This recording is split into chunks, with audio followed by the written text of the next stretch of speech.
নমস্কাৰ সকলোৱে ভালে আছে চাগে ময়ো ভালে আছোঁ দিয়ক আজি বিশেষ কিবা এটা কাৰণত লাইভলৈ আকৌ আহিবলগীয়া হ'ল দুটামান কথা পাতিম আপোনালোকৰ লগত যোৱাকালি ফেচবুক পোষ্ট এটা পালোঁ আমচুৰ কেন্দ্ৰীয় উপদেষ্টা আইনুদ্দিন আহমেদ ডাঙৰীয়া কথা এষাৰ কৈছিল যে বিজেপি কৰা মুছলমান প্ৰকৃত মুছলমান হ'বই নোৱাৰে প্ৰকৃত মুছলমান কেতিয়াও বিজেপি নকৰে মই তেওঁক সুধিব বিচাৰোঁ যে প্ৰকৃত মুছলমানে কিয় বিজেপি কৰিব নোৱাৰে আৰু প্ৰকৃত মুছলমান কোননো কি কথা কৈছে আপুনি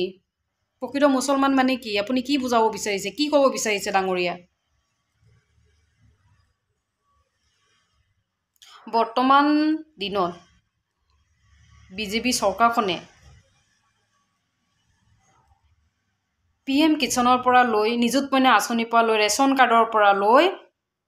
অৰুণোদয় আঁচনিৰ পৰা লৈ সকলোখিনি পাই আছে আমাৰ জনসাধাৰণে হেনেকুৱা নহয় যে এটা মুছলমান সম্প্ৰদায়ৰ মানুহক সাইড কৰি দিলে বাকি মানুহে পাই আছে নহয় বিজেপি চৰকাৰৰ দিনত সকলোৱে সমানভাৱে পাই আছে গতিকে আপুনি আবুল তাবুল বকিব নালাগে আৰু আপুনি এজন কি আমচুৰ কেন্দ্ৰীয় উপদেষ্টা এজন সন্মানীয় ব্যক্তি হিচাপে আপোনাৰ মুখত এইবিলাক কথা শুবা নাপায় দিয়ক ডাঙৰীয়া আৰু সঁচা কথা ক'ব গ'লে বিজেপি চৰকাৰৰ দিনত দালাল ফালাল কিছুমান নেতা ফেতাক গুৰুত্ব নিদিয়ে বিজেপি চৰকাৰ যাৰ বাবে কিছুমানৰ মূৰৰ কামৰণি হৈ পৰিছে বিজেপি চৰকাৰখন কাৰণ চৰকাৰখনে কিছুমান দালালক গুৰুত্বই নিদিয়ে ভাৱে নিদিয়ে আৰু এতিয়া আজি আপুনি কি কথা ক'লে যোৱাকালি যে বিজেপি কৰিলে বিজেপি প্ৰকৃত মুছলমানে বিজেপি কৰিবই নোৱাৰে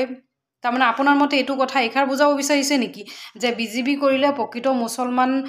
নহয় আৰু বিজেপি নকৰিলে প্ৰকৃত মুছলমান হয় এইবিলাক আবুল তাবুল কথা আপোনাৰ মুখত শুবা নাপায় দিয়ক ডাঙৰীয়া আপুনি এইবিলাক কথা নক'ব আৰু যোৱা ৰিচেণ্ট কেইদিনমান আগত বাই ইলেকশ্যনত চাগে গমে পালে গোটেই আমাৰ